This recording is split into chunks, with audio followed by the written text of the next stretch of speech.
Hello, people on the internet watching vehicle reviews. Welcome to this, the new 2023 Chevrolet Colorado Trail Boss. So today I'm gonna get this thing up in the air. We're gonna nerd out the tech specs, see how it's constructed, and then go give it the beans and play with it in the dirt.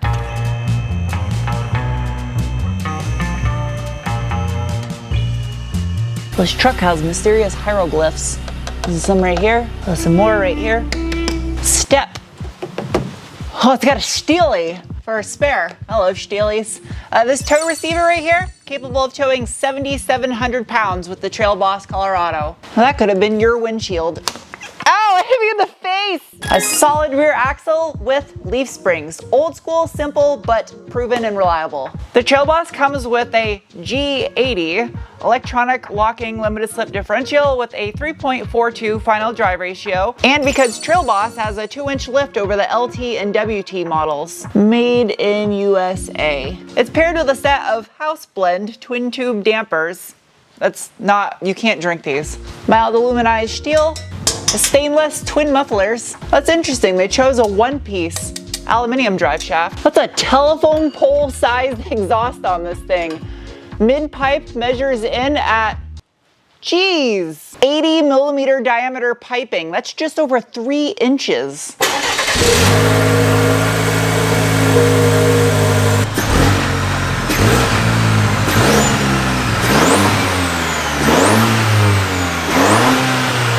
For those of you that have a fetish for random numbers and letters, this new third generation Colorado is built on the GMT 31XX2 platform. And this Trail Boss weighs in at 4,971 pounds. This thing is heavy for a midsize. Up above my head, there are 2 transmissions available with the new generation Colorado, both of which unfortunately are automatics. There's no manual available, which would be sweet. On the high output versions, as well as the ZR2, you get GM's 8L80 Generation 2, which has been revised for the new 2023 Colorado, has a maximum torque input rating of around 600 Newton meters, which is approximately 440-ish pound-feet of torque. Unfortunately, there is nothing protecting you from bashing this aluminum transmission pan on the Trail Boss, but it does sit a lot higher than the frame rails and the rear crossmember and the front anti-sway bar. Hanging off the back of it though, the 2-speed auto track transfer case does have that's a meaty foam finger. It does have a steel bash guard. Jeez, I ain't playing around with that downpipe. The cat's all the way up there on it. Hey, the oil filter releases easy access. While the charcoal canister and emissions components don't get as much love.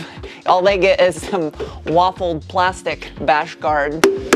Fully boxed steel frame. Up front, you have an all steel in construction independent front suspension, with the exception of the knuckles. Those are aluminum. Some more house blend coilover dampers. There's no anti-sway bar in the rear, but up front you get one that measures in at, that's pretty big, 32 millimeter in diameter. You have to move up to the ZR2 if you want a front locker. It's open on this guy.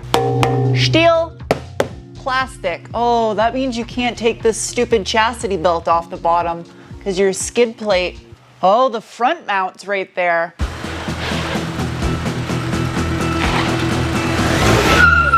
Okay, time for the braking test. No one behind me. Ready, go. Wow.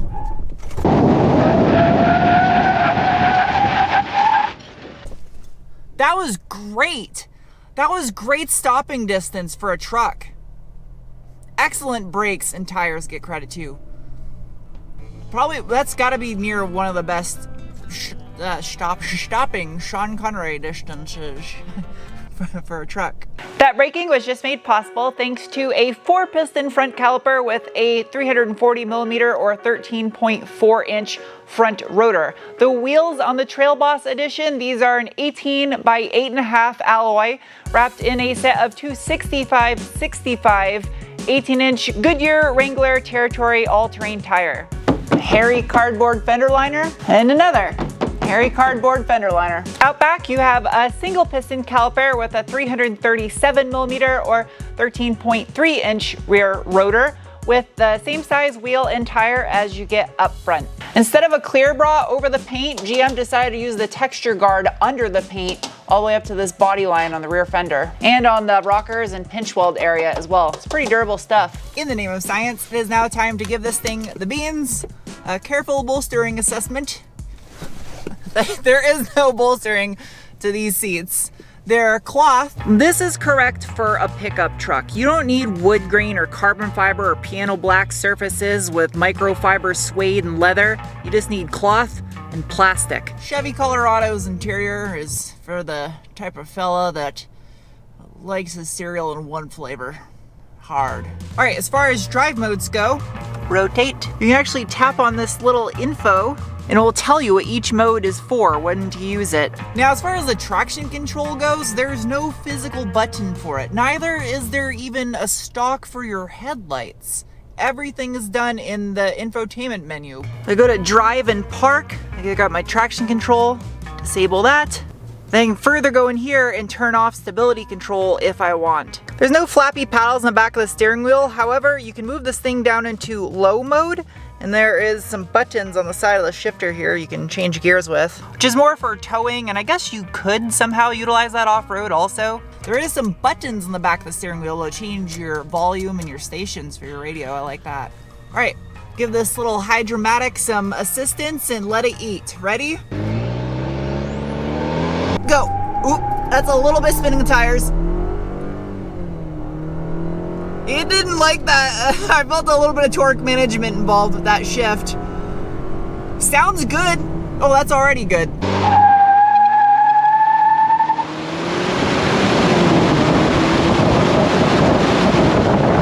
Bonus round, I'm gonna do it in 4 auto. I know someone's gonna be like, that was a poop launch. Build up a little bit of boost and let it eat. Ready? Go. Oh yeah. Oh, that was a lot better. I actually felt it in my gut. Much quicker. That's already good.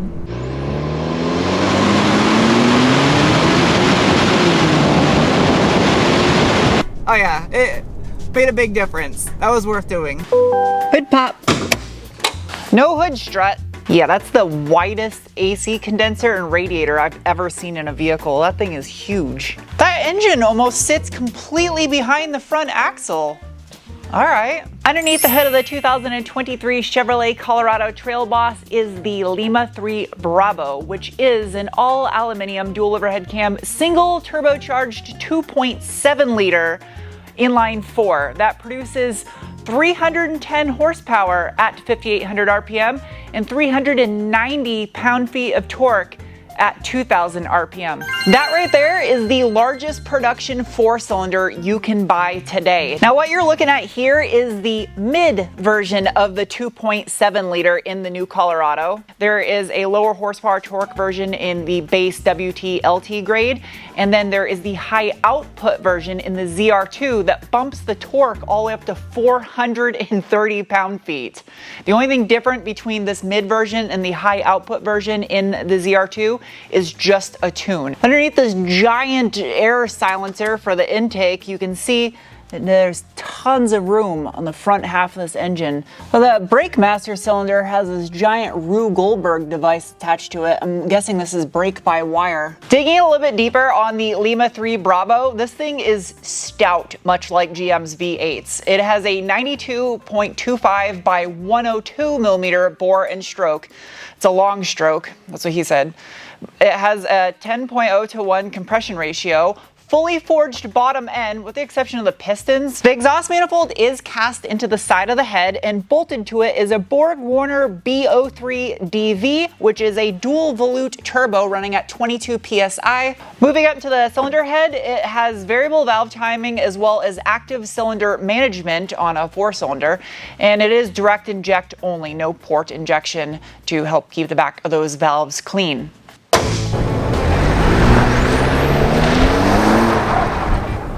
First up off-road in the Trail Boss is the hill climb. As far as off-road modes go, I have normal, off-road, and terrain.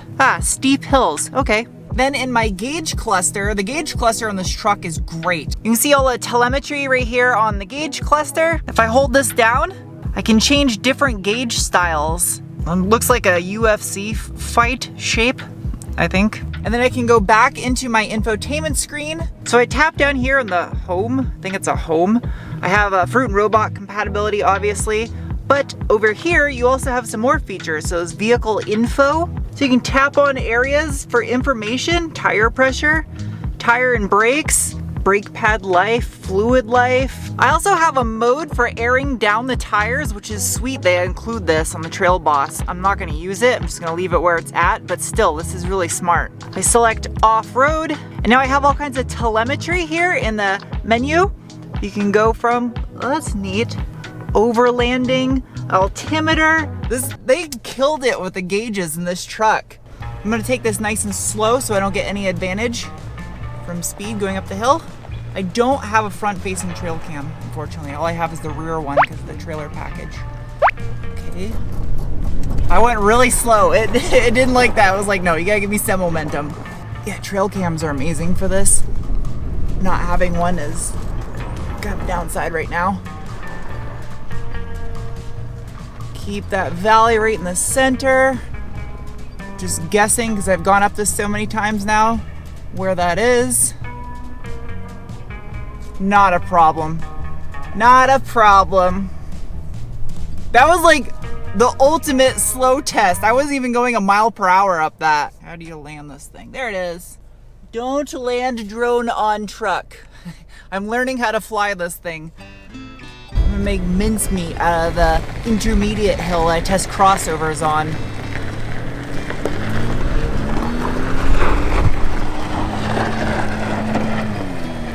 Not even anything in this. As far as descending the hill goes, select my hill descent control. Unfortunately, under the camera, there is no trail cams. It's just simply for the towing package to look at the rear hitch and behind you. I literally have to get out to see where, I don't know where the road is.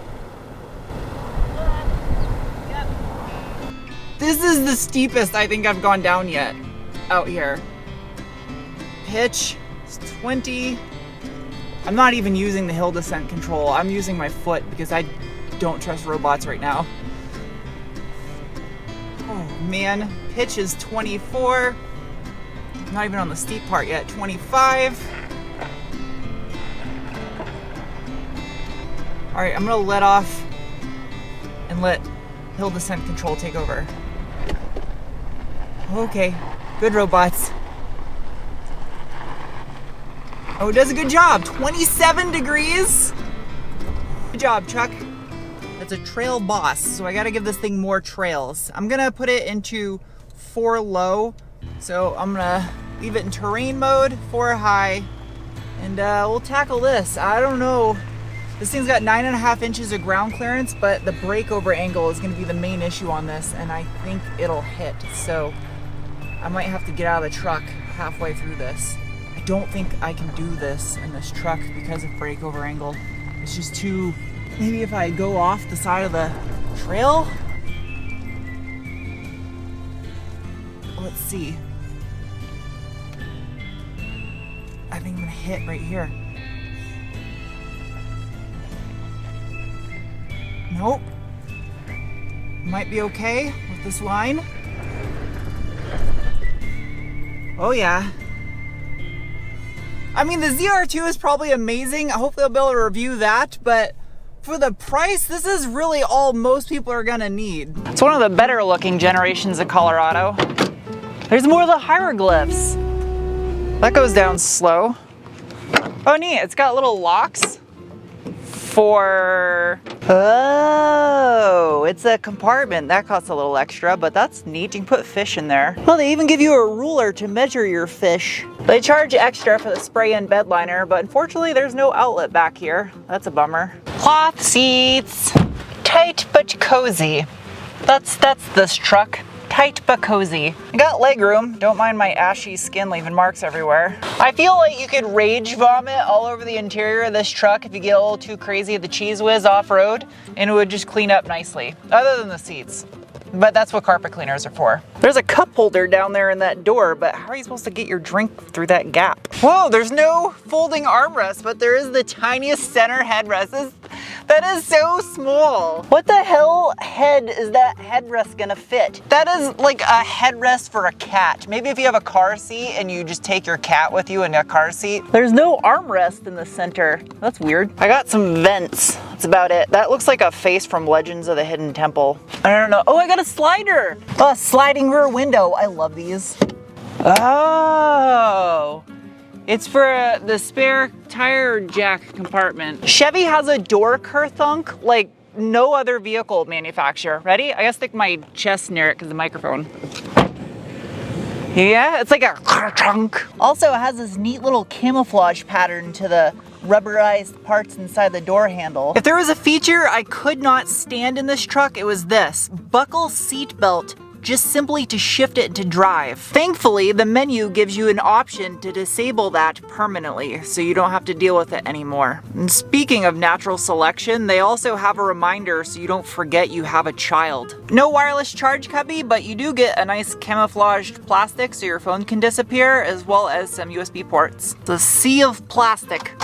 Just a sea of hard plastics, and that's okay because not everything needs to be a luxury vehicle. It has nice shapes to everything, but it's just all the same plastic. The navigation system just uses Google Maps. I like that. The stereo system in here, for not being a premium audio package, actually sounds fairly decent. The fuel economy with this 2.7, considering how torquey it is and how much power it has, is not bad. It definitely rewards you when you baby it and punishes you when you give it the beans constantly. Switching this thing into 4-wheel auto and off-road mode. I gotta do a lap of the rally special stage. It's a trail. Oh yeah. I don't think I ever really do this in pickup trucks. I should though. Oh yeah, you should. This is sick. Oh man, I wonder what this would sound like with the opened up exhaust. The stability control is not being overpowering at all. I don't even notice it. And I didn't disable it either. It might already be off in off-road mode. The competition in this class of truck right now is so strong. It's a great time to be a person buying one of these, other than if dealer markups. That's kind of ruining it for everybody. But you have the new Ranger coming out with a Raptor option. That's sick. The new Tacoma coming out, still available with a manual transmission, thankfully. The only other company doing that is Jeep with the Gladiator. And then of course you got the new Nissan Frontier, which I actually really like that truck, but I'm curious at how a base model S or SV with 4x4 would be. I think that would be pretty fire. Then you got the Ridgeline, which is kind of a wild card. And then of course the new offerings from General Motors. The only thing that I feel is the downfall of these is if you look at past Colorados, they don't hold their value very well. I'm just gonna throw that out there. But that doesn't mean that it can't change with this new generation.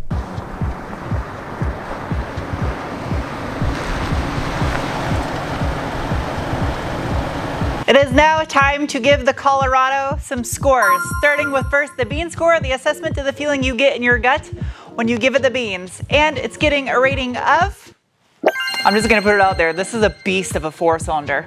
Next is the cookie score, the assessment of value. And this rig at just over $39,000 gets a rating of, if you want a real value hack, especially for those of you in the trades industry, you can get the WT grade 4x4 with this high output engine for $35,000. That is a steal right there. This is still great value too. Next is the wrench score, the assessment of ease of maintenance, and this truck is getting a rating of. Next is the off-road meatball assessment, and the Colorado Trail Boss gets a rating of.